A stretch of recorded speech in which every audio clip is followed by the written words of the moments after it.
ദൈവമക്കളെ, നമ്മുടെ മേലുള്ള ബന്ധനങ്ങളും കെട്ടുകളുമെല്ലാം അഴിച്ചു കളയാൻ ഈ വചനത്തിന് ശക്തി ഉണ്ട്. വിശ്വസിച്ച് പറ ഹല്ലേലൂയ. നമ്മളിത് പറയുമ്പോൾ തന്നെ ആമേൻ. അതുകൊണ്ട് നമ്മൾ ആ പാട്ട് ആദ്യമേ പാടിയത് ആമേൻ. ആമേൻ എന്ന് പറഞ്ഞാൽ ഏമത്ത് എന്ന് പറഞ്ഞാൽ ദൈവമേ ഞാനിത് ഏറ്റെടുക്കുന്നു. ഇതങ്ങോട്ട് വിശ്വസിച്ചാലുണ്ടല്ലോ ഈ വാഗ്ദാനങ്ങളൊക്കെ നമ്മുടെ സ്വന്തമാകും. നമ്മുടെ മേലുള്ള ബന്ധനങ്ങൾ അഴിഞ്ഞു വീഴും. ഇത് വിശ്വസിച്ചേറ്റെടുക്കാം. വെറുതെ കേൾവിക്കാരായി പോകരുത്, ഇത് ഏറ്റെടുക്കണം. ഹല്ലേലൂയ, ഹല്ലേലൂയ, ഹല്ലേലൂയ. പ്രിയപ്പെട്ടവരെ, ഇപ്പൊ ഇങ്ങനെ ശുശ്രൂഷ കൂടെ തുടങ്ങാൻ നേരത്ത് നോക്കിയപ്പോൾ ഭയങ്കര മഴ പെയ്തുകൊണ്ട് ഈ വചനം അയച്ച് ഈ മഴയെ ഒന്ന് പിടിച്ചു നിർത്തണമല്ലോ. ഈ ആളുകൾക്ക് ബുദ്ധിമുട്ടുണ്ടാകരുതല്ലോ, ആരാധനയ്ക്ക് മുടക്കമുണ്ടാവില്ലല്ലോ. ഈശോയെ വെളിപാട് 11-6 തിരുവചനത്തിൽ ഇങ്ങനെ പറയുന്നുണ്ട്, തങ്ങളുടെ പ്രവചന ദിവസങ്ങളിൽ മഴ പെയ്യാതിരിക്കാൻ ആകാശമടയ്ക്കാനുള്ള അധികാരം അവർക്കുണ്ട്. ഹല്ലേലൂയ. നേരിട്ട് പറയാമോ? തങ്ങളുടെ പ്രവചന ദിവസങ്ങളിൽ മഴ പെയ്യാതിരിക്കാൻ ആകാശമടയ്ക്കാനുള്ള അധികാരം അവർക്കുണ്ട്. ഈ വചനം അയക്കുമ്പോ ഉണ്ടല്ലോ ഇതൊക്കെ എങ്ങോട്ടും നിൽക്കും. നിങ്ങൾ കല്യാണമൊക്കെ നടക്കാൻ നമ്മുടെ വീട്ടിൽ നമ്മുടെ കുഞ്ഞുങ്ങളുടെ വിവാഹമൊക്കെ നടക്കാൻ അങ്ങോട്ട് ഒരുങ്ങി ഇറങ്ങുമ്പോൾ പെരുമഴ ഇങ്ങനെ. ഈ വചനം അങ്ങോട്ട് അയക്കണം പ്രിയപ്പെട്ടവരെ. ഈ വചനം നമ്മളൊരു അനുഗ്രഹമാകാൻ വേണ്ടി ദൈവം നമുക്ക് തന്നിട്ടുള്ളതാണ്. മഴയില്ലാത്തപ്പോൾ വരേണ്ട അവസ്ഥയിൽ വചനം വെച്ച് പ്രാർത്ഥിച്ച് മഴ പെയ്യിക്കാനുള്ള വചനമുണ്ട്. ഈ ഭൂമിയിൽ നാം ഏറ്റവും സുരക്ഷിതരായും സമൃദ്ധരായും ജീവിക്കാനുള്ള എല്ലാ വാഗ്ദാനങ്ങളും അടങ്ങിയ പുസ്തകമാണ് ഈ ബൈബിൾ.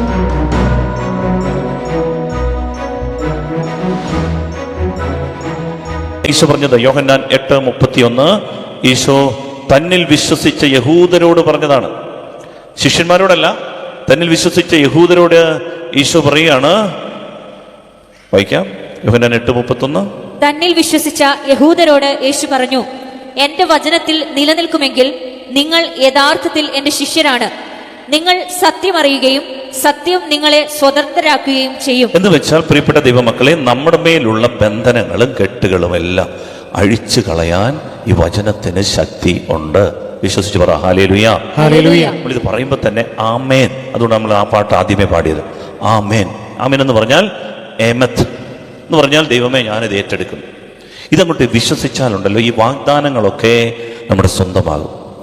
നമ്മുടെ മേലുള്ള ബന്ധനങ്ങൾ അഴിഞ്ഞു വീഴും. ഇത് വിശ്വസിച്ചേറ്റെടുക്കാം. വെറുതെ കേൾവിക്കാരായി പോകരുത്, ഇത് ഏറ്റെടുക്കണം. ഹല്ലേലൂയ, ഹല്ലേലൂയ, ഹല്ലേലൂയ. പ്രിയപ്പെട്ടവരെ, ഇപ്പൊ ഇങ്ങനെ ശുശ്രൂഷ കൂടെ തുടങ്ങാൻ നേരത്ത് നോക്കിയപ്പോൾ ഭയങ്കര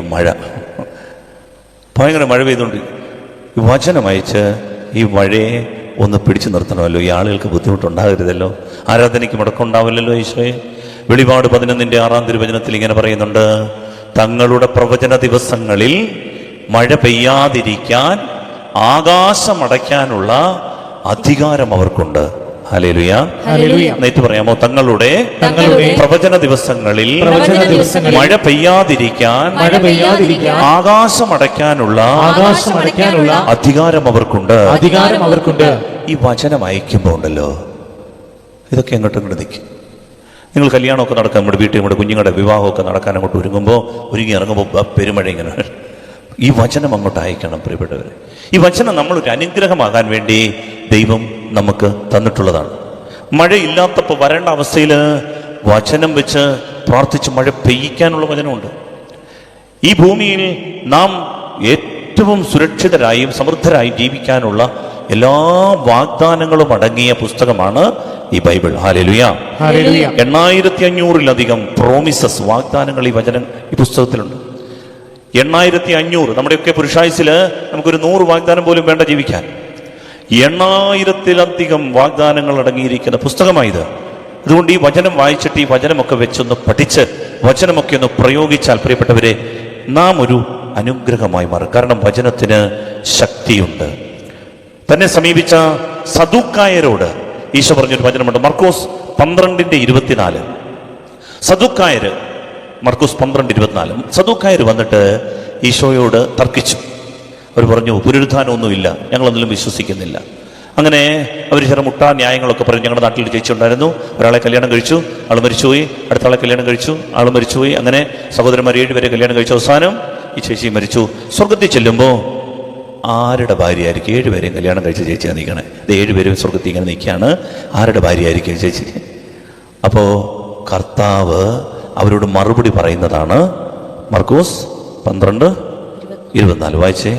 യേശു അവരോട് പറഞ്ഞു, വിശുദ്ധ ലിഖിതങ്ങളോ ദൈവത്തിന്റെ ശക്തിയോ അറിയാത്തത് കൊണ്ടല്ലേ നിങ്ങൾക്ക് തെറ്റുപറ്റുന്നത്. നിങ്ങൾക്ക് തെറ്റുപറ്റുന്നതിന്റെ കാരണം, നിങ്ങൾക്ക് തീരുമാനങ്ങളിൽ തെറ്റുപറ്റാൻ, പാളിപ്പോകാൻ, മക്കളെക്കുറിച്ചെടുത്ത തീരുമാനം പാളിപ്പോകുന്നുണ്ടെങ്കിൽ, ബിസിനസ്സിൽ തീരുമാനം പാളിപ്പോകുന്നുണ്ടെങ്കിൽ, കടം കയറി രക്ഷപ്പെടാത്ത അവസ്ഥയിൽ തോന്നുന്നുണ്ടെങ്കിൽ, നമ്മുടെ ജീവിതത്തെ വീട് പണിതിട്ട് അത് ശരിയായിട്ടില്ല എങ്കിൽ, എടുത്ത തീരുമാനമൊക്കെ തെറ്റുപറ്റുന്നതാണെങ്കിൽ, കർത്താവ് പറയുകയാണ് അതിൻ്റെ കാരണം എന്താണെന്നറിയാമോ? വിശുദ്ധ ലിഖിതങ്ങളോ അതിൻ്റെ ശക്തിയോ നമുക്ക് അറിയാത്തത് കൊണ്ടാണ്. ഈ വചനത്തിന് ശക്തി ഉണ്ടെന്ന് മനസ്സിലായാൽ പ്രിയപ്പെട്ടവരെ നമുക്ക് തെറ്റുപറ്റില്ല. ഹല്ലേലൂയ, ഹല്ലേലൂയ, ഹല്ലേലൂയ. പ്രിയപ്പെട്ടവരെ, നമുക്ക് ബൈബിളിന്റെ കുറേ ഇൻഫർമേഷൻസ് അറിയാം. ബൈബിളിന്റെ കുറേ അറിവുകൾ നമുക്കുണ്ട്. സഖ്യബൂസിനെ കുറിച്ച് അറിയാം, ധൂർത്തപുത്രനെ കുറിച്ച് അറിയാം, സമറിയാക്കാരൻ്റെ ഉപമ അറിയാം, ഇങ്ങനെ കുറേ കഥകൾ അറിയാം. പക്ഷേ ദൈവത്തിൻ്റെ വചനത്തിൻ്റെ ശക്തി നമുക്ക് അറിഞ്ഞുകൂടായെങ്കിൽ നമ്മൾക്ക് വിജയം വരിക്കാൻ പറ്റില്ല. നമ്മളിങ്ങനെ പമ്മി ജീവിച്ചു പോകും. അതുകൊണ്ട് അറിയണം. ബൈബിളിൽ അറിയുക എന്ന് പറഞ്ഞാൽ നമ്മൾ അതിൽ ഇൻവോൾവ് ആവുക എന്നുള്ളതാണ്. നമ്മളതിൽ ലയിച്ചു ചേരുക എന്നുള്ളതാണ്. കുറെ തലയിൽ കയറ്റി വെക്കുന്ന അറിവല്ല. അതുകൊണ്ടാണ് 1 കൊറിന്തോസ് 8-2 പറയും, അറിവുണ്ടെന്ന് ഭാവിക്കുന്നവൻ അറിയേണ്ടത് അറിയുന്നില്ല. അറിവുണ്ട്, ബൈബിളിനെ കുറിച്ച്, കഥകളെ കുറിച്ചൊക്കെ അറിവുണ്ട്, പക്ഷേ അറിയേണ്ടത് അറിയുന്നില്ല. പ്രിയപ്പെട്ടവർ, ഈ വചനം പ്രയോഗിക്കാൻ അറിയണം. ഈ വചനത്തിന്റെ ശക്തി വിശ്വസിക്കണം. ഈ വചനം അയച്ചു പ്രാർത്ഥിക്കാൻ അതിന്റെ മർമ്മങ്ങളും രഹസ്യങ്ങളും അറിയണം. മരിക്കുന്നതിന് മുൻപ് ഒരു 10 വചനമെങ്കിലും മനഃപ്പാഠമാക്കി അത് പ്രയോഗിക്കാൻ ശ്രമിക്കണം. ഹല്ലേലൂയ, ഹല്ലേലൂയ, ഹല്ലേലൂയ. ഹോസിയയുടെ പുസ്തകം 4-6 പറയും, എന്റെ ജനം അജ്ഞത മൂലം നശിക്കുന്നു. ജനം നശിക്കാൻ ഒറ്റ കാരണമേ ഉള്ളൂ. ദൈവം പറയാണ്, എന്റെ ജനം നശിച്ചു പോകാൻ, അവരുടെ ആത്മാവിന്റെ നാശത്തിന് കാരണം അജ്ഞതയാ. ഇവർക്കിതിന്റെ മർമ്മം മനസ്സിലായിട്ടില്ല. ഇവർക്ക് ഈ തലയിൽ കുറേ ലോക അറിവുകളുണ്ട്, പക്ഷേ തലയിൽ യഥാർത്ഥത്തിൽ കയറേണ്ട ജ്ഞാനം കയറിയിട്ടില്ല. ഹല്ലേലൂയ. അതുകൊണ്ട് പ്രിയപ്പെട്ട ദൈവമക്കളെ, ഞാൻ ഈ വചനത്തിന്റെ ശക്തിയെക്കുറിച്ച് നിങ്ങളോട് പറയുമ്പോൾ അത് നമ്മൾ മനസ്സിലാക്കണം. ഹെബ്രായർക്കുള്ള ലേഖനത്തിലെ 4-12 ആ വാക്യത്തിന്റെ പൊരുള് നമ്മളൊന്ന് പഠിക്കുകയാണ്. ഹെബ്രായർ 4:12 നമ്മൾ ഒരുപാട് തവണ കേട്ടിട്ടുള്ളതാണ്. എങ്കിലും ഒന്നുകൂടെ ആ വചനം നമ്മളൊന്ന് പഠിക്കുകയാണ്. ഹെബ്രായർ 4:12 വായിക്കാം. ദൈവത്തിന്റെ വചനം സജീവവും ഊർജ്ജസ്വലവുമാണ്. അതായത് വചനത്തിന്റെ ശക്തിയെക്കുറിച്ച് പറയുന്ന സുന്ദരമായ ഒരു ഡെഫിനിഷനാണ്. ദൈവത്തിന്റെ വചനം സജീവവും ഊർജ്ജസ്വലവുമാണ് എന്ന് പറഞ്ഞാൽ it is active and alive. It is powerful, it is active and alive. ഇത് വെറും വാക്കല്ല, കഥയല്ല. ഇത് എല്ലാ പുസ്തകത്തെയും പോലെയല്ല. ഈ പുസ്തകം നിങ്ങളെ ചതിക്കില്ല, ഈ പുസ്തകം നിങ്ങളെ വഞ്ചിക്കില്ല. ഇത് നിങ്ങൾക്ക് വിശ്വസിക്കാം. ഈ പുസ്തകത്തിലെ ഒരു വാക്ക് അത് വെറും വാക്കായി പോകത്തില്ല, വീൺ വാക്കായി പോകത്തില്ല, പാഴ്വാക്കായി പോവില്ല. ഇത് നമുക്ക് വിശ്വസിക്കാം. ദൈവത്തിന്റെ വചനം സജീവവും ഊർജ്ജസ്വലവുമാണ്. അതുകൊണ്ടാണ് ഈ പുസ്തകം വായിക്കാൻ മാത്രം പിശാച് അനുവദിക്കുകയില്ല. പത്രം വായിക്കുന്ന ഉറക്കം വരികയില്ല, TV കണ്ട ഉറക്കം വരികയില്ല, സിനിമ കണ്ട നത്തൂത്തിയിരിക്കുന്നതാണ് കരുത് കാണും. നമ്മൾ പുസ്തകം ഇത് തുറന്നാൽ ഉറക്കം വരും. ഇവിടെ വരുമെന്ന് എനിക്ക് അറിഞ്ഞുകൂടാ, ഇതുവരെ ഞാൻ അങ്ങനെ കണ്ടിട്ടില്ല. ബൈബിൾ അങ്ങനെ ആരും കൊണ്ടുവരാറില്ല. പക്ഷേ ഇങ്ങനൊരു പ്രതിഭാസമുണ്ട്. ഈ പുസ്തകം തുറക്കുമ്പോൾ ഒരു ക്ഷീണവും ഒരു കർത്താവേ നീ എല്ലാം അറിയുന്നില്ല. നിങ്ങൾക്ക് അങ്ങനെ വരാറുണ്ടോ? അങ്ങനെ വരുന്നവർ പറഞ്ഞ് ഹല്ലേലൂയ. എനിക്കറിയായിരുന്നു, എൻ്റെ വീട്ടിൽ കുറേ പേരുണ്ട്. പ്രിയപ്പെട്ടവരെ, ഇതൊരു സംഭവമാണ്. കാരണം ഇതിനകത്ത് എന്തോ വകുപ്പുണ്ട്. അതുകൊണ്ടാണ് ഈ ഉറക്കം ക്ഷീണം. ഇത് വായിക്കാൻ അവൻ അനുവദിക്കില്ല. ഇതെങ്ങാനും നീ വായിച്ച് രക്ഷപ്പെട്ടാൽ എന്നേക്കുമായി നരകത്തിന്റെ വാതിൽ അടഞ്ഞു പോകും. നരകത്തിൽ പിന്നെ ആളെ കിട്ടാതാകും. നീ അനുഗ്രഹിക്കപ്പെടാൻ ഈ ശക്തി തിരിച്ചറിയണം. ഹല്ലേലൂയ. എന്നിട്ട് പറയുകയാണ്, ഹെബ്രായർ 4:12 വായിക്കാം. ഇരുതല വാളിനേക്കാൾ മൂർച്ചയേറിയതും, ഇരുതല വാളിനേക്കാൾ മൂർച്ചയേറിയതാണ് ഈ വചനം. ഇത് തള്ളിക്കളയരുത്, ഇത് ഇഗ്നോർ ചെയ്യരുത്. ഇത് പവർഫുൾ ആണ്. ഇത് വാള് കണക്കെ മൂർച്ചയുള്ളതാണ്. വളരെ ഷാർപ്പ് എഡ്ജ്ഡ് ആണ്. 2 സൈഡും വളരെ വായ്ത്തലമുള്ളതാണ്.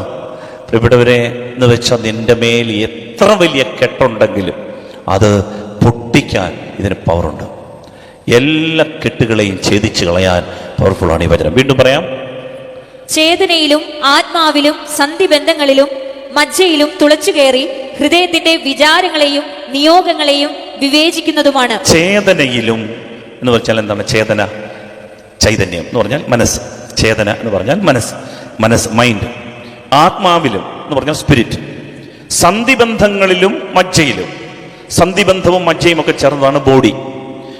ഇപ്പൊ നമ്മുടെ ബോഡി, നമ്മുടെ മൈൻഡ്, നമ്മുടെ സ്പിരിറ്റ് എന്ന് പറഞ്ഞാൽ ഒരു മനുഷ്യൻ.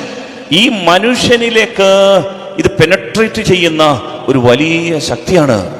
പ്രിയപ്പെട്ടവരെ, നമ്മൾ ഒരല്പം മെനക്കെട്ടാൽ, ശ്രദ്ധ കൊടുത്താൽ, എല്ലാ ദിവസവും വചനം വായിക്കും, പഠിക്കും, ധ്യാനിക്കും എന്ന് ഒന്ന് ശ്രദ്ധിച്ചാൽ, പ്രിയപ്പെട്ടവരെ, ഈ വചനം കേട്ടിരിക്കുമ്പോൾ തന്നെ നമ്മിൽ പ്രവർത്തിക്കും. എന്നിട്ട് ഹൃദയത്തിന്റെ നിയോഗങ്ങളെ, വിചാരങ്ങളെ വിവേചിക്കും. ഇത്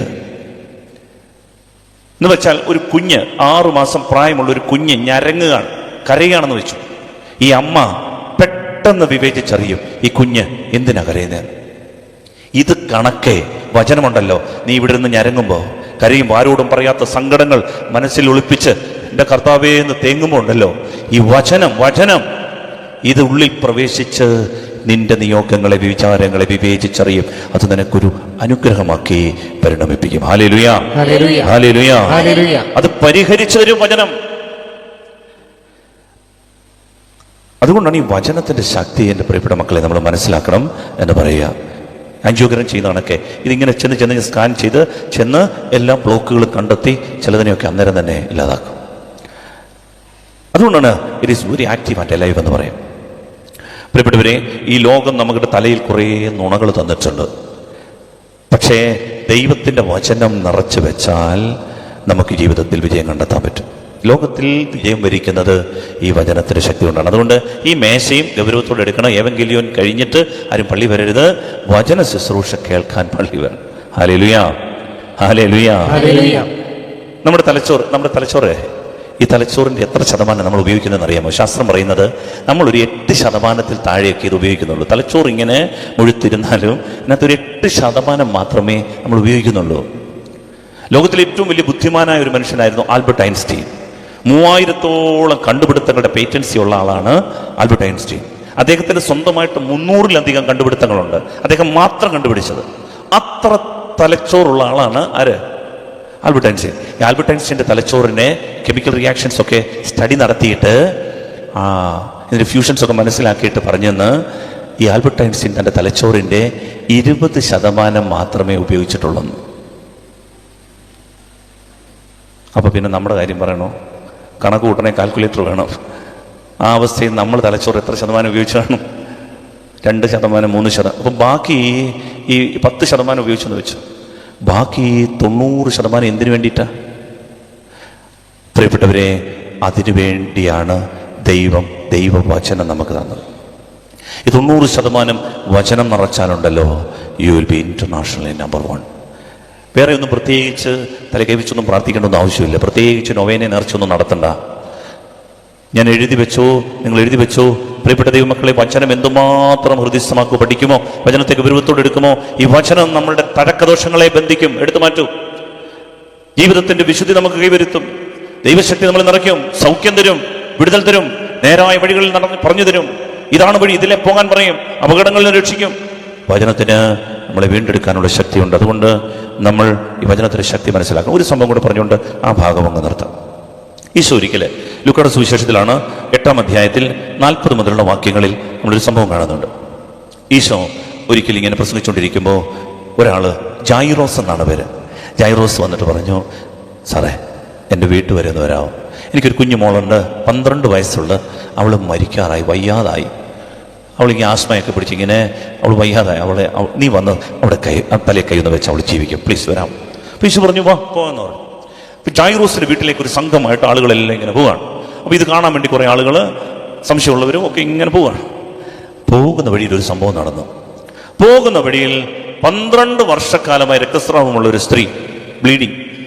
ഇവള് ഈ ജനക്കൂട്ടത്തിൻ്റെ ഇടയിലൂടെ നുഴഞ്ഞു കയറി ചെന്ന് ഈശോയുടെ വസ്ത്രത്തിലൊന്ന് തൊട്ടപാടെ ഈശോ നിന്നിട്ട് ചോദിച്ചു, ആരാ തൊട്ടെ? ആരും മിണ്ടണില്ല. ഈശോ കുറേ നേരം ചോദിച്ചു, 5-8 മിനിറ്റ് എടുത്ത് ചോദിച്ചു കാണും, ആരാ തൊട്ടേ? അവസാനം പത്രോസ് പറഞ്ഞു, ആരാ തൊടാത്തേ? എല്ലാവരും നിന്നെ ചവിട്ടി തിരുമ്മി കടന്നു പോകും. അന്നേരം തൊട്ടു എന്ന് പറഞ്ഞുകൊണ്ട് നിൽക്കാം. വാ. ഈശോ പറഞ്ഞു, നോ, ആരും എന്നെ തൊട്ടു, എന്നിൽ നിന്ന് ശക്തി പുറപ്പെട്ടതായി ഞാൻ അറിഞ്ഞു, ആരോ തൊട്ടു എന്നെ. ഉടനെ ഈ ചേട്ടത്തിക്ക് മനസ്സിലായി, പിടി വീണു. അവൾ പറഞ്ഞു, ഞാനാ തൊട്ടത്, സോറി. അപ്പോൾ ഈശോ പറഞ്ഞു, മോളെ പേടിക്കണ്ട, നിന്റെ വിശ്വാസം നിന്നെ രക്ഷിച്ചിരിക്കുന്നു. അവൾക്ക് സന്തോഷമായി. എല്ലാവരും കൈയടിച്ചു. ഈശോ അവളെയും കൂടെ കൂട്ടിക്കൊണ്ടു. അപ്പോഴേ കുറേ സമയം അങ്ങ് പോയി. ഈ ചർച്ചയും വിഷയമൊക്കെ ആയപ്പോൾ 10-20 മിനിറ്റ്, അരമണിക്കൂർ അങ്ങ് പോയി. പിന്നെ ഈ ആൾക്കാരുടെ ഇങ്ങനെ തിക്കി നിരങ്ങി നടക്കുമ്പോൾ ഒരാൾ ഓടി വന്നിട്ട് വിളിച്ചു പറഞ്ഞു, ഇനിയും വരണ്ട. എവിടെ? യായിറോസിന്റെ വീട്ടിൽ ഇനിയും വരണ്ട. എന്ത് പറ്റി? കുഞ്ഞു മരിച്ചു. അവിടെ കുഴി വെട്ടാൻ ഏർപ്പാടാക്കി. പെട്ടി വാങ്ങിക്കാൻ ആൾ പോയി.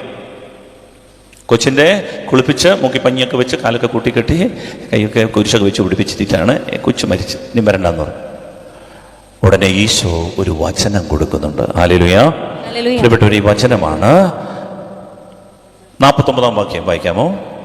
അവൻ സംസാരിച്ചുകൊണ്ടിരിക്കുമ്പോൾ സിനഗോഗ് അധികാരിയുടെ വീട്ടിൽ നിന്ന് ഒരാൾ വന്ന് പറഞ്ഞു, നിന്റെ മകൾ മരിച്ചുപോയി, ഗുരുവിനെ ഇനിയും ബുദ്ധിമുട്ടിക്കേണ്ട.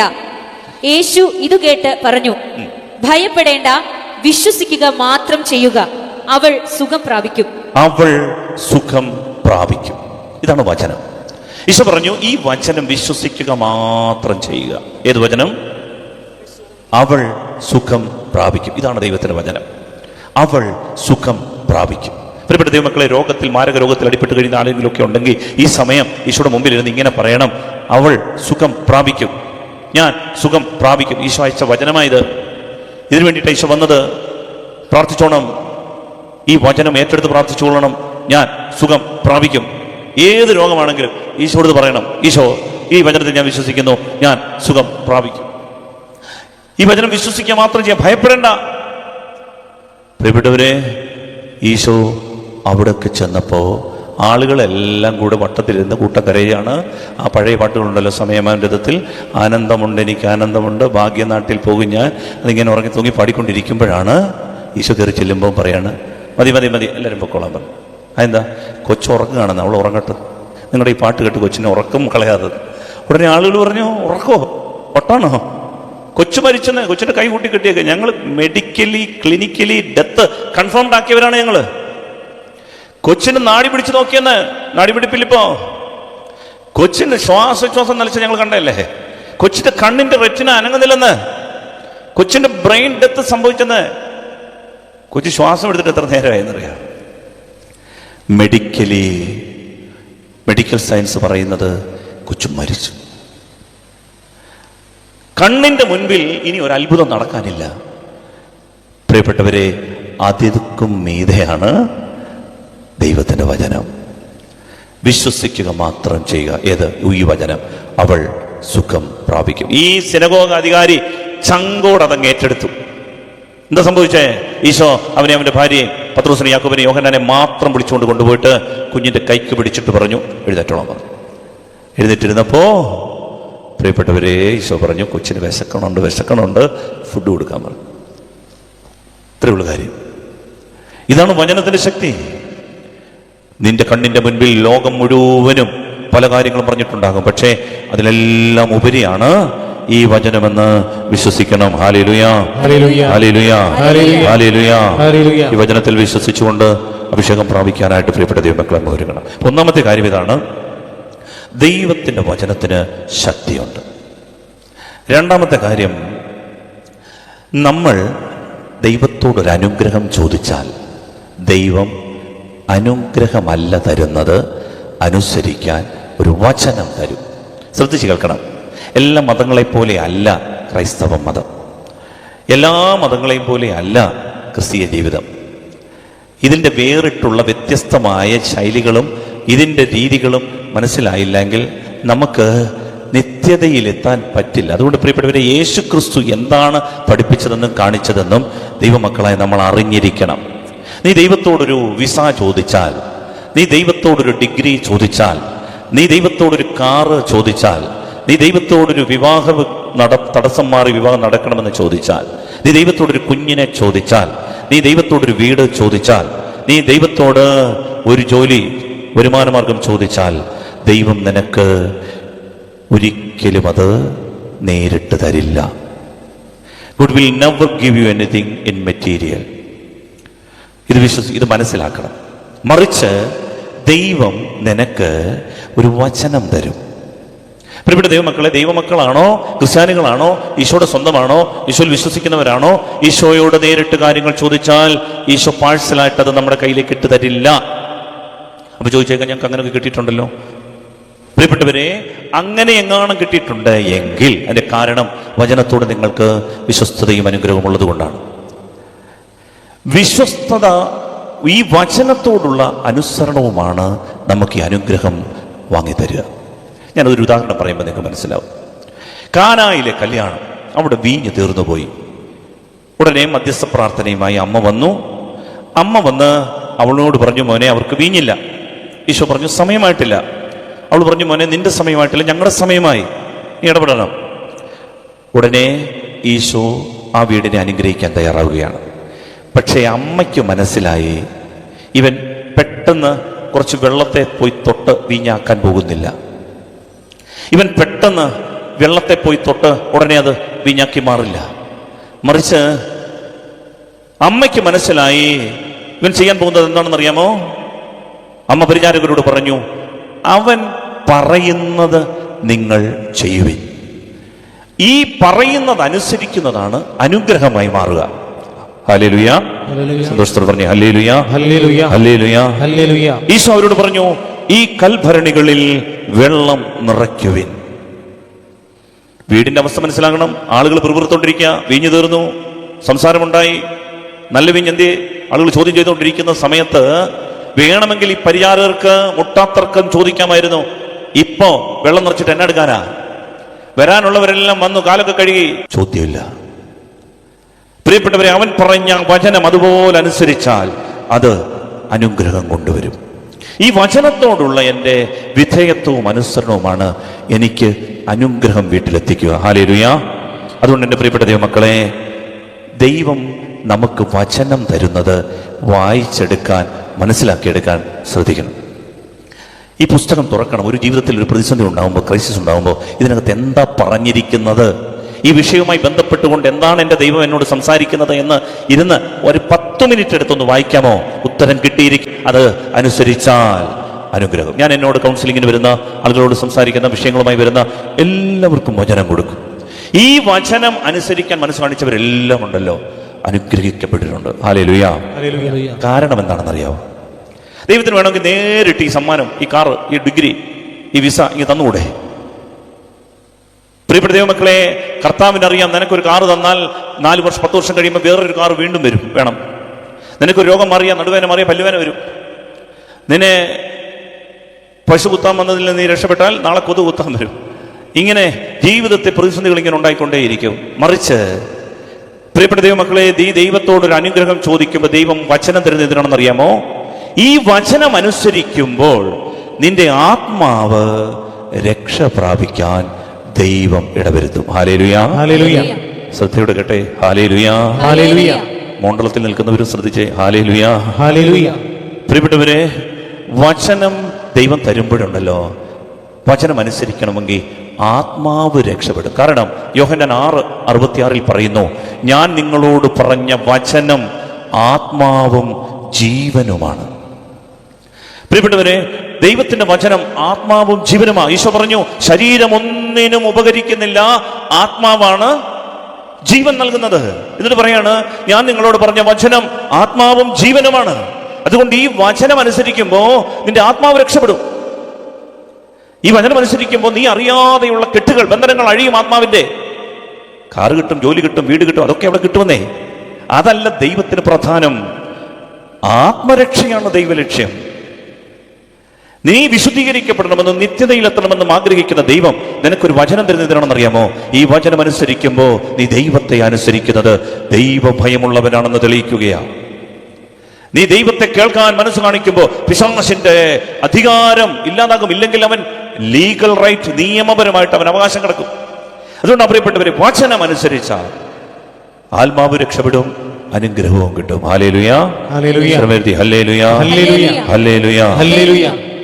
അതുകൊണ്ടാണ് നമ്മൾ ഈ വചനം അനുസരിച്ചാൽ ഞാൻ ബൈബിളിലെ പെട്ടെന്ന് രണ്ട് സംഭവങ്ങൾ പറയുമ്പോൾ നിങ്ങൾക്ക് മനസ്സിലാവും.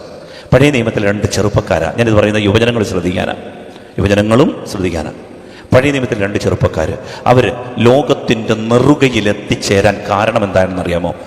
ദൈവം അവർക്ക് രണ്ടുപേർക്കും ഓരോ വചനം കൊടുത്തു. ഈ വചനം അവർ കണ്ണും പൂട്ടി ഏറ്റെടുത്തു.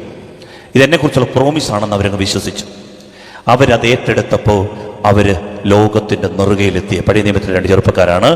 ഒന്ന് പഴയ നിയമത്തിലെ ജോസഫ്, പൂർവ്വ യൗസേപ്പ്. രണ്ട് സോളമൻ. രണ്ടുപേരുടെ സംഭവം വളരെ പെട്ടെന്ന് പറയാം. രണ്ടുപേർക്ക് കിട്ടിയ വചനത്തെക്കുറിച്ച് സങ്കീർത്തനം 105 സങ്കീർത്തനം 16 മുതൽ 22 വരെയുള്ള വാക്യങ്ങൾ വായിക്കുമ്പോൾ പൂർവ്വ യൗസേപ്പിനെ കുറിച്ച് പറയുന്നുണ്ട്. സങ്കീർത്തനം 105 16 മുതൽ 22 വരെയുള്ള വാക്യങ്ങൾ വായിക്കാമോ? അവിടുന്ന് നാട്ടിൽ ക്ഷാമം വരുത്തുകയും അപ്പമാകുന്ന തകർത്തു കളയുകയും ചെയ്തു. അപ്പോൾ അവർക്ക് മുൻപായി അവിടുന്ന് ഒരുവനെ അയച്ചു. ജോസഫിനെയാണ് അയച്ചത്. ഈജിപ്തിലേക്ക് അയച്ച കാര്യമാണ്. അടിമയായി വിൽക്കപ്പെട്ട ജോസഫിനെ തന്നെ. അവന്റെ കാലുകൾ വിലങ്ങുകൊണ്ട് മുറിഞ്ഞു, അവന്റെ കഴുത്തിൽ ഇരുമ്പുപട്ട മുറുകി. അവൻ പ്രവചിച്ചത് സംഭവിക്കുവോളം കർത്താവിന്റെ വചനം അവനെ പരീക്ഷിച്ചു. അതായത് 18-ാമത്തെ വയസ്സിൽ ഈ ചെറുപ്പക്കാരനൊരു സ്വപ്നം കണ്ടു. പാടത്തെ കറ്റകളെല്ലാം എഴുന്നേറ്റ് നിന്ന് ജോസഫിന്റെ കറ്റയെ വണങ്ങുന്നു. ആകാശത്തിലെ സൂര്യചന്ദ്രന്മാർ 11 നക്ഷത്രങ്ങളും ജോസഫിനെ വണങ്ങുന്നു. കേട്ടപാടെ ചേട്ടന്മാർ പിടിച്ചു, അടിച്ചു, ഇടിച്ചു, വലിച്ചിഴച്ച് പൊട്ടക്കിണറ്റിലിട്ടു. ഏദോമ്യർക്ക് വിറ്റു. അവനെ കൊണ്ടുപോയി ഈജിപ്തിൽ പൊത്തിഫറിന്റെ അടിമയാക്കി. പൊത്തിഫറിന്റെ ഭാര്യയ്ക്ക് അവനിൽ ഭ്രമം തോന്നി. പൊത്തിഫറിന്റെ ഭാര്യ അവനെ കയറിപ്പിടിച്ചു. അവൻ കുതറി ഓടിയിട്ട് പറഞ്ഞു, ദൈവഭയമുള്ളവനാ ഞാൻ. സൺഡേ സ്കൂൾ പഠിച്ചിട്ടില്ല, അവിടെ വായിക്കാൻ ബൈബിളില്ല, ഉപദേശിക്കാൻ മാതാപിതാക്കളില്ല, സഹോദരങ്ങൾ ആരുമില്ല. പക്ഷെ അവന് ദൈവഭയമുണ്ടായിരുന്നു. അതുകൊണ്ടാണ് ഒരു ചേച്ചി കയറി പിടിച്ചപ്പോൾ അവൻ കുതറി ഓടി. പാടില്ല, ദൈവത്തെ മറന്നൊന്നും ചെയ്യാൻ പാടില്ല. ഇതെല്ലാം നമുക്കുണ്ട്, പക്ഷേ നമ്മൾ ഇതിനകത്ത് വീണും പോകുന്നു. പ്രിയപ്പെട്ട ദൈവമക്കളെ, ഇതൊന്നും ഇല്ലാതിരുന്നിട്ട് ജോസഫ് വീഴാതിരുന്നത് എന്തുകൊണ്ടാണെന്ന് അറിയാമോ? നമുക്കില്ലാത്ത ഒന്നും അവനുണ്ടായിരുന്നു. അവൻ്റെ പേര് ദൈവഭയം. ഈ ചെറുപ്പക്കാരൻ അതിൻ്റെ പേരിൽ സഹിച്ചതാണ് ഇപ്പോൾ പറഞ്ഞത്. ഇരുമ്പ് പട്ട അവന്റെ കാലിൽ കഴുത്തിൽ മുറിവേറ്റു, ഒത്തിരി സഹിച്ചു. പക്ഷേ അവൻ വിശ്വസിച്ച വചനം എന്താണെന്നറിയാമോ? നിന്നെ ഞാൻ ഈ സഹോദരന്മാരുടെ മുൻപിൽ ഉയർത്തും, അവർ നിന്നെ വണങ്ങും. നിന്റെ മാതാപിതാക്കൾ നിന്നെ വണങ്ങാൻ ഞാൻ ഇടവരുത്തും. ഈ പ്രോമിസ് ഈ 18-ാമത്തെ വയസ്സിൽ ചെറുപ്പക്കാരൻ ഏറ്റെടുത്തു. നീണ്ട 18 വർഷങ്ങൾ ഈ വചനം ഈ മനുഷ്യൻ ഈ ചെറുപ്പക്കാരൻ അനുസരിച്ചു. ഇത് ഹൃദയത്തിൽ കൊണ്ടു നടന്നു. 18 വർഷം സഹിച്ചു. ഒടുവിൽ 19-ാം വാക്യം വായിക്കാമോ? അവൻ പ്രവചിച്ചത് സംഭവിക്കുവോളം കർത്താവിന്റെ വചനം അവനെ പരീക്ഷിച്ചു. കർത്താവിന്റെ വചനം, ഈ വചനമുണ്ടല്ലോ, ഉള്ളിൽ കിട്ടി. അവൻ അതിൽ വിശ്വസ്തയോടെ നിന്നു. അത് സംഭവിക്കുവോളം ഈ വചനം അവനെ ഞെരുക്കി. പക്ഷേ അവൻ പിടിവിട്ടില്ല. അവൻ ഈ വചനത്തിൽ പിടിച്ചു. എന്താണെന്ന് ആ വചനം എന്നറിയാമോ? എൻ്റെ ദൈവം എന്നെ ഉയർത്തും. ഒടുവിൽ 18 വർഷങ്ങൾക്ക് ശേഷം കാരാഗൃഹത്തിൽ നിന്ന് അവൻ പുറത്തു വന്നു. അവൻ ഈജിപ്തിന്റെ അധികാരിയായി. ആ പ്രവചനം അതുപോലെ സംഭവിച്ചു. The greater the promise, the greater will be the challenge. നമ്മുടെ പ്രോമിസ്, ദൈവം തന്ന വചനത്തിന്റെ ശക്തി നമ്മൾ ഉയർത്താൻ എത്രമാത്രം വലുതാണോ അത്രമേലും നമ്മെ പരീക്ഷിക്കും. പക്ഷേ ഇതിനോടുള്ള വിശ്വസ്തത, അനുസരണമുണ്ടല്ലോ, നിന്നെ ഉയർത്തും. പ്രിയപ്പെട്ടവരെ, വെള്ളം വീഞ്ഞാക്കാൻ 1 സെക്കൻഡ് മതി. പക്ഷെ യേശു കുഞ്ഞു ജനിക്കാൻ 9 മാസം വേണം. ഒരു തക്കാളി വിത്ത് മുളച്ചു വരാൻ 2 ആഴ്ച മതി. പക്ഷെ ഒരു തേങ്ങ അതിന് വിത്ത് പൊട്ടി മുളയ്ക്കണമെങ്കിൽ 6 മാസം എടുക്കും. റിസൾട്ട് അതുപോലെ. നിന്നെക്കുറിച്ചുള്ള ദൈവത്തിന്റെ പദ്ധതി ഈ ഉയർന്ന പദ്ധതിയാണെങ്കിൽ ഈ വചനം നിന്നെ പരീക്ഷിച്ചേക്കാം, ഞെരുക്കിയേക്കാം. വിട്ടുകൊടുക്കരുത്. ഈ വചനത്തിൽ പിടിമുറുക്കണം. വിജയം നീ വരിക്കുക തന്നെ ചെയ്യും. ഹല്ലേലൂയ. പ്രിയപ്പെട്ടവരെ, സോളമൻ 1 ദിനവൃത്താന്തങ്ങളുടെ പുസ്തകം 17-ാം അധ്യായം 11-ാം വാക്യം ഒന്ന് വായിക്കാമോ? ദിനവൃത്താന്തങ്ങളുടെ 1-ാം പുസ്തകം 17-ാം അധ്യായം 11-ാം വാക്യം. മറ്റൊരു ചെറുപ്പക്കാരനാ സോളമൻ. ദാവീദിന്റെ കൊട്ടാരത്തിലെ ദാവീദിന്റെ ഏതാനും മക്കൾ അവിടെയുണ്ട്. ദാവീദിന്റെ മക്കളിൽ ഒരാളാണ് സോളമന്റെ കൂടെയുള്ള, മറ്റൊരാളാണ് അദോനിയ, മറ്റൊരാളാണ് അമ്നോൻ, വേറൊരാളാണ് അബ്സലോം. ഒരു പെങ്ങളുണ്ട് താമാർ. ഇങ്ങനെ ഒത്തിരി ഈ വീട്ടിൽ തന്നെ കസിൻ ബ്രദേഴ്സ് സിസ്റ്റേഴ്സ് ഒക്കെ ഒത്തിരി ഉണ്ട്. ഈ കൊട്ടാരത്തിൽ ഇഷ്ടം പോലെ പിള്ളേരുണ്ട്, യൂത്തുണ്ട്. പക്ഷേ സോളമൻ എന്ന് പറയുന്ന യൂത്തിന്റെ പ്രത്യേകത എന്താണെന്നറിയാമോ? ഇവനൊരു വചനം കിട്ടി. ഇവന്റെ അപ്പന് ദൈവം കൊടുത്ത വചനമാ. ഇവനത് കേട്ടിട്ടുണ്ട്. എന്താണ് ആ വചനം എന്നറിയാമോ? വായിക്കാം. നീ ആയുസ് പൂർത്തിയാക്കി പിതാക്കന്മാരോട് ചേരുമ്പോൾ നിന്റെ പിൻഗാമിയായി നിന്റെ മക്കളിൽ ഒരുവനെ തന്നെ ഞാൻ ഉയർത്തുകയും അവന്റെ രാജ്യം സുസ്ഥിരമാക്കുകയും ചെയ്യും.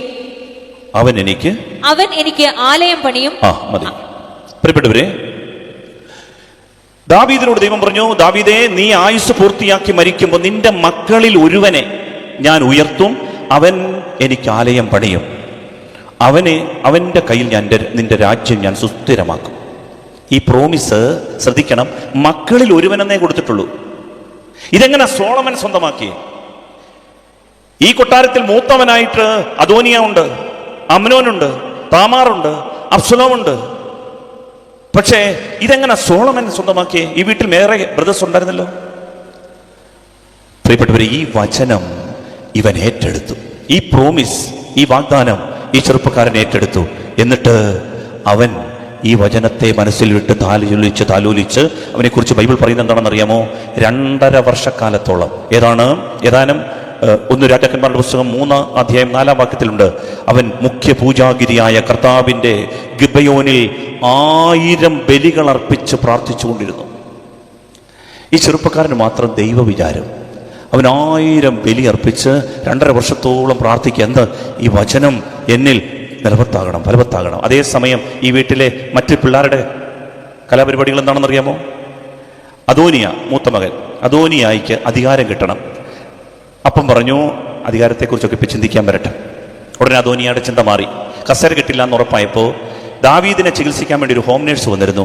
പേര് അഭിഷാഗ്. ഷൂനാംകാരിയായ അഭിഷാഗ് സുന്ദരിയായിരുന്നു. അവന് പെട്ടെന്ന് അവളോട് അങ്ങ് പ്രണയമായി. അപ്പനോട് പറഞ്ഞു, അപ്പ കസേര കിട്ടിയില്ലെങ്കിലും വേണ്ട, എനിക്ക് ആ പെണ്ണിനെ തന്നാൽ മതി. അവൻ്റെ ചിന്ത എങ്ങനെയും ഇവളെ കല്യാണം കഴിക്കണം. ഇത് മാത്രമായിരുന്നു അവൻ്റെ ചിന്ത. മറ്റൊരു പേരാണ് അമ്നോൻ. അവൻ്റെ ചിന്ത എന്താണെന്ന് അറിയാമോ? അവന് കസിൻ സിസ്റ്ററിനെ വേണം. അവളുടെ പേരാണ് താമാർ. എനിക്ക് കസിൻ സിസ്റ്ററിനെ കല്യാണം കഴിക്കണം. അപ്പനോട് പറയുക. അതിനുവേണ്ടി അവൻ രോഗം നടിച്ചു. ഈ കസിൻ സിസ്റ്റർ വന്നപ്പോൾ അവളെ കയറി പിടിച്ചു. ആകെപ്പാടെ വിഷയമായി. വ്യഭിചാരത്തിൻ്റെയും ജഡചിന്തയുടെയും വഴികളിലൂടെ മക്കൾ നീങ്ങുമ്പോൾ സോളമൻ വഴിമാറി നടന്ന് ഈ വചനം ഏറ്റെടുത്തു. ബാക്കി മക്കള് എങ്ങനെ പ്രണയം മുന്നോട്ട് കൊണ്ടുപോകാം, ചാറ്റ് ചെയ്യാം, എങ്ങനെ മെസ്സേജ് അയക്കാം, എങ്ങനെ വാട്സപ്പ്, ഫേസ്ബുക്ക്, ഇൻസ്റ്റഗ്രാം, എങ്ങനെ വീഡിയോ ഗെയിം, ഇങ്ങനെ പല കളികളിലും ഗവികളിലും നടക്കുമ്പോൾ ഇവിടെ ഒരു ചെറുപ്പക്കാരൻ ഒരു വചനം അങ്ങോട്ട് ഏറ്റെടുത്തിട്ട് പ്രാർത്ഥിച്ചുകൊണ്ടേയിരുന്നു. അവനാരായി? അവനാണ് ദൈവത്തിൻ്റെ ദാവീദിന്റെ പിൻഗാമിയായി സോളമൻ ഉയർത്തപ്പെട്ടു. ജ്ഞാനിയായ സലോമോൻ, ദൈവം പ്രത്യക്ഷപ്പെട്ടിട്ട് പറഞ്ഞു, സലോമോൻ, നിനക്ക് ഞാൻ ജ്ഞാനം തരും. ലോകത്തിലെ ഒരധികാരിക്കും കിട്ടാത്ത വിധം ജ്ഞാനം, ഒരു രാജാവിനും ഇല്ലാത്തത്ര അളവറ്റ ധനവും സമ്പത്തും ബഹുമതിയും ഞാൻ നിനക്ക് തരും. നിന്റെ കീർത്തി ലോകത്തിന്റെ അതിർത്തികളോളം എത്തും. ഇതാണ് പ്രിയപ്പെട്ടവരെ പ്രോമിസ്. ഇതാണ് വചനം. ഈ വചനം ഏറ്റെടുക്കണം. വചനം നമ്മളെ ഉയർത്തും. വചനത്തിന് ശക്തിയുണ്ട്. അതുകൊണ്ട് പ്രിയപ്പെട്ട ദൈവമക്കളെ, കൊച്ചു ചെറുപ്പക്കാരെ, ഈ കാലഘട്ടത്തിൽ വട്ടക്കൊട്ടയിൽ വെള്ളം കോരി നടക്കരുത്. ജീവിതം പിടിവിട്ടു പോകും. ഒരു പരിധി കഴിഞ്ഞാൽ പിന്നെ എവിടെത്തണമെന്ന് ഉറപ്പില്ലാതാകും. വിശുദ്ധമായ ജീവിതം നയിക്കാൻ തിരഞ്ഞെടുക്കപ്പെട്ട ജീവിതങ്ങളാണ് നിങ്ങളുടെ ജീവിതം. അശുദ്ധിയുടെ വഴികളിലൂടെ, മ്ലേച്ഛതയുടെ വഴികളിലൂടെ നടക്കുമ്പോൾ ഈ വചനം നിങ്ങൾക്ക് വെളിച്ചമായി മാറുന്നില്ലെങ്കിൽ, കാലിന് പ്രകാശമായ ഊടുവഴികൾക്ക് വെളിച്ചമായി വെട്ടമായി മാറുന്നില്ലെങ്കിൽ ജീവിതം പരാജയമാകും. എത്ര അധ്വാനിച്ചാലും ഓട്ട സഞ്ചിയിലിടാൻ വേണ്ടി മാത്രം. ഹഗ്ഗായിയുടെ പുസ്തകം 1-ാം അധ്യായം 5 മുതലുള്ള വാക്യങ്ങൾ. എത്ര അധ്വാനിച്ചാലും അത് കിട്ടുന്നത് ഓട്ട സഞ്ചിയിലിടാൻ വേണ്ടി മാത്രം. അതുകൊണ്ട് വചനത്തിൻ്റെ ശക്തി അറിയണം. ഈ വചനം നമുക്ക് ദൈവം തരുന്നത് അനുസരിക്കുന്നതിലൂടെയാണ് ഈ ഒരു അനുഗ്രഹമായി മാറുക. 3-ാമത്തെ ഒരു ചെറിയ കാര്യം കൂടി കണ്ടുകൊണ്ട് ആരാധന പൂർത്തിയാക്കാം. അത് വചനത്തിൽ മായം ചേർക്കരുത്. വചനം നമ്മുടെ ഇഷ്ടത്തിന് വളച്ചൊടിക്കരുത്. ദൈവം പറഞ്ഞിരിക്കുന്ന ഒരു വചനം, പ്രിയപ്പെട്ട ദൈവമക്കളെ, അതിനകത്ത് ഒരു അഡീഷൻസ് ഒന്നും ചേർക്കാൻ പോലും. ഈ വചനത്തിൽ ഞാനത് പറയാൻ കാര്യം എന്താണെന്നറിയാം? പല ആളുകളും ഇന്ന് ഈ കാലഘട്ടത്തിൽ ചെറുപ്പക്കാരെ വഴിതെറ്റിക്കുന്നത്, ഈ പുസ്തകമൊക്കെ റീ എഡിറ്റഡ് ആണ്, ഈ പുസ്തകമൊക്കെ പിന്നീട് കൂട്ടിച്ചേർത്തതാണ്, ഇതിനകത്തൊക്കെ പിന്നീടൊക്കെ കൃത്രിമങ്ങൾ ഉണ്ടായിട്ടുണ്ട്, ഇതിനകത്തൊക്കെ അവരുടെയൊക്കെ ഭാവനകൾ ചേർന്നിട്ടുണ്ട്, ഇതൊക്കെ എങ്ങനെ ദൈവവചനമാകുന്നത് എന്ന് പറഞ്ഞ് മനസ്സിനെ ചഞ്ചലപ്പെടുത്തുന്ന ധാരാളം തത്വശാസ്ത്രങ്ങളും വ്യക്തികളും കടന്നു വരുന്നുണ്ട്. പ്രിയപ്പെട്ട മക്കളെ, മനസ്സിലാക്കണം, ഈ പുസ്തകത്തിനകത്ത് ഒരു കഷണം കൂട്ടിച്ചേർക്കാൻ പാടില്ല എന്ന്. ഈ പുസ്തകത്തിന്റെ ആദ്യത്തെ പുസ്തകത്തിൽ, ഉൽപ്പത്തിയുടെ പുസ്തകം 3-ാം അധ്യായത്തിലും പറയുന്നുണ്ട്. ഈ പുസ്തകത്തിന്റെ അവസാനത്തെ പുസ്തകം, 73 പുസ്തകങ്ങളുള്ള ഈ ബൈബിളിൽ വെളിപാടിന്റെ പുസ്തകത്തിന്റെ അവസാനത്തെ അധ്യായമായ 22-ാം അധ്യായം 18-19 വാക്യങ്ങളിൽ പറയുന്നുണ്ട്, ഈ പുസ്തകത്തിൽ ഒരു കഷണമെങ്കിലും ആരെങ്കിലും കൂട്ടിച്ചേർത്താൽ ഈ പുസ്തകത്തിൽ പറയുന്ന ശാപമെല്ലാം അവന്റെ മേലുണ്ടാകും. ജീവന്റെ ദേശത്ത് നിന്ന് അവന്റെ നാമം തുടച്ചു മാറ്റപ്പെടും. ഈശോ പറഞ്ഞു, ആകാശവും ഭൂമിയും കടന്നു പോകും, ഈ പുസ്തകത്തിലെ വള്ളിയോ പുള്ളിയോ മാറില്ല. ഇതിനകത്ത് നമ്മൾ ഒരു അഡീഷൻസും ചേർക്കരുത്.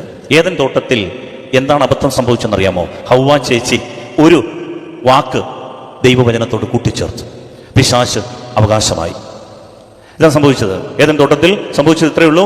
ദൈവം ചോദിച്ചു, ദൈവം പറഞ്ഞു, തോട്ടത്തിന് നടുവിലുള്ള പഴം മാത്രം തിന്നരുത്. പിശാച് ചോദിച്ചു, തോട്ടത്തിലുള്ള ഒരു വൃക്ഷത്തിന്റെയും പഴം കഴിക്കരുതെന്ന് പറഞ്ഞിട്ടുണ്ടോ? അതെന്നാ ചോദ്യം? അങ്ങനെയെങ്കിൽ തോട്ടത്തിലെ പഴമൊന്നും സൃഷ്ടിക്കാതിരുന്നാൽ പോരായിരുന്നു. പിശാചിന്റെ തന്ത്രമത വന്നവൻ ബദിയെ ചോദിക്കുകയാണ്, തോട്ടത്തിലെ ഓരോ വൃക്ഷത്തിനെയും പഴം തിന്നില്ലെന്ന് പറഞ്ഞിട്ടുണ്ടോ? ചേച്ചി പറഞ്ഞു, തോട്ടത്തിന്റെ നടുവിലുള്ള വൃക്ഷത്തിന്റെ പഴം മാത്രം കഴിക്കരുത്, തൊടുക പോലും ചെയ്യരുതെന്നാ കർത്താവ് പറഞ്ഞേ. കർത്താവ് അങ്ങനെ പറഞ്ഞിട്ടുണ്ടോ? തൊടുക പോലും ചെയ്യരുതെന്ന്? ഇല്ല. അത് ചേച്ചിയുടെ കോൺട്രിബ്യൂഷനായിരുന്നു. ദൈവവചനത്തിൽ അവൾ ആഡ് ചെയ്തു, തൊടുക പോലും ചെയ്യരുത്. പിശാച് അടുത്ത നിമിഷം എൻ്റർ ചെയ്തു. പിശാച് പറഞ്ഞു, അങ്ങനല്ല, കഴിക്കണം, കഴിച്ചാൽ നിങ്ങൾ ദൈവത്തെ പോലാകും. പിശാചിന് അവകാശമായി. ദൈവവചനത്തിൽ ഒരു കഷണം കൂട്ടിച്ചേർത്താൽ പ്രിയപ്പെട്ടവരെ, അതിനുള്ള അവകാശം അധികാരം നമുക്കില്ല. അതുകൊണ്ട് നമ്മുടെ ഇഷ്ടത്തിന് ഇതൊന്നും ഇത് വളച്ചൊടിച്ച്, ദൈവവചനം ഇങ്ങനെ പറഞ്ഞിട്ടുണ്ടല്ലോ, കാനായിൽ കർത്താവ് വീഞ്ഞ് ഇഷ്ടം പോലെ ഉണ്ടാക്കി കൊടുത്തിട്ടുണ്ടല്ലോ, അതുകൊണ്ട് ഇഷ്ടം പോലെ വെള്ളം അടിച്ചുകൊണ്ട് കുഴപ്പമില്ല. പൗലോസ്ലീഹ പറഞ്ഞിട്ടുണ്ടല്ലോ, ഉദരരോഗത്തെ പ്രതി തിമോഥെയോസ് ഇച്ചിരി വീഞ്ഞൊക്കെ കുടിച്ചോ, അതുകൊണ്ട് വെള്ളം അടിക്കുന്നുണ്ട്, കുഴപ്പമില്ല. പ്രിയപ്പെട്ടവർ, നമ്മുടെ ഇഷ്ടത്തിന് വേണ്ടി ദൈവവചനം വളച്ചൊടിക്കരുത്, മായം ചേർക്കരുത്, അങ്ങനെ അപകടത്തിലെത്തരുത്.